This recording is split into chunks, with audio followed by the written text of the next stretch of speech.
strawberries should be available until June when the plant stops producing the fruit.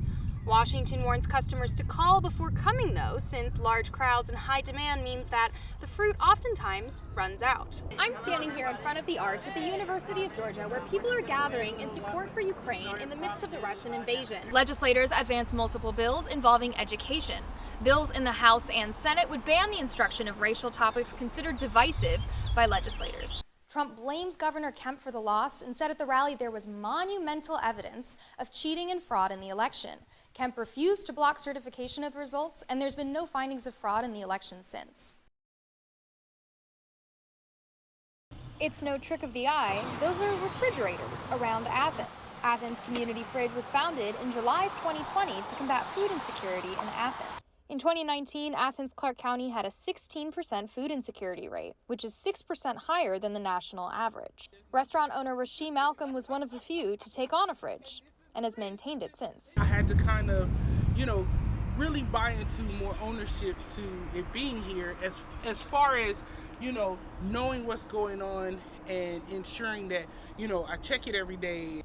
To Malcolm, the fridge is simple. There's no refrigerator monitor. It's as simple as if you need or want food, you come and get it. It's a system that's different from major food banks and pantries. UGA agriculture professor Dr. Abigail Boron says traditional food programs can discourage people in need. Also stigmatizing, so as they are dealing with sometimes that embarrassment of I need to rely on food assistance and I don't want to have to. Malcolm sees the fridge as an alternative to those barriers. What makes this concept different is that people can immediately have access to food and not have to wait or, like I said, provide verification that, they're poor enough to need food.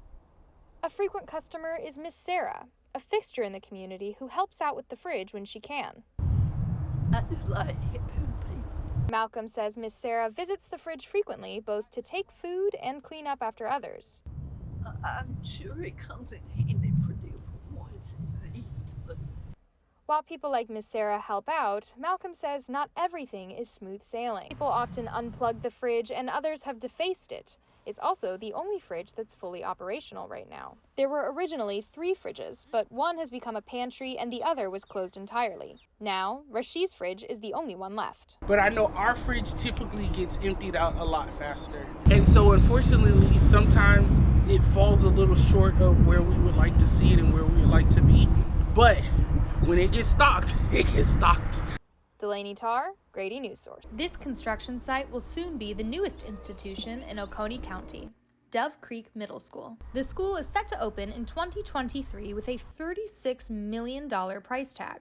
Dove Creek will house 1,000 students with 62 instructional units. Oconee County Schools Communications Director Anissa Jimenez says the development is much needed. We've known that we needed to go ahead and build a 3rd middle school. Every year, even during COVID years when many other school systems declined in enrollment, we continued to increase our enrollment, so our community continues to grow. Since 2015, Oconee County schools have seen an increase of over 1,000 students enrolled. The growth in Oconee County has led to new developments like the upcoming Wire Park area in Watkinsville, but not everyone is on board with the county's expansion. The recent construction on Wire Park and announcement of Dove Creek Middle School sparked anger from some on social media. Oconee School's parent Angie Buffington doesn't take issue with the changing county, though. There is still a small town feel here, which I love. There's great people, so it all depends on how you look at things, and I just choose to look at it that this growth has lots of potential for the county. But the development isn't without impacts. The Board of Education has cleared a redistricting timeline for Dove Creek, which will determine what school students in the area attend. This redistricting, we're looking at the entire county for this one. Jimenez says anything is on the table for redistricting, but the community will be involved. Delaney Tarr, Grady News Source. That horn marks the start of Athens' annual Wild Rumpus celebration. But Master of Ceremonies Timmy Connolly says that this year, the parade almost didn't happen. Well, I tell you, I had no idea how it was going to go because of our entire year of working on it was under these COVID conditions. And We didn't even know until 2 weeks previous whether we were going to get a permit. I wasn't sure if the word was getting out. Connolly says this year is the biggest yet. It was huge. For 14 years, attendees have joined the parade through downtown Athens with bands, music, aerialists, and fire dancers. Amy Tobin is a veteran of the event. I've been coming to the rumpus since the beginning. Tobin has a simple answer to why she keeps coming back. It's fun. The rumpus has grown in size and production, but some things remain the same. The spirit is consistent from the first one to the latest one. It's a major outlet for Athens creativity at a time when we really want to keep that going here. Connolly said that despite the obstacles, he and the attendees are thrilled with how the event turned out. I heard the word epic, legendary, joyful over and over. As for next year, Connolly's message is simple. Definitely come to the rumpus. Wear your costume, get in the parade. For News Source, I'm Delaney Tarr. You've heard about the breweries in the classic city, but have you heard of the Athens Beer Trail Passport? Grady News Source reporter Hallie Turner has the latest on one way to learn more about the history of Athens. For the rest of the week, we'll be seeing on and off showers and clear skies.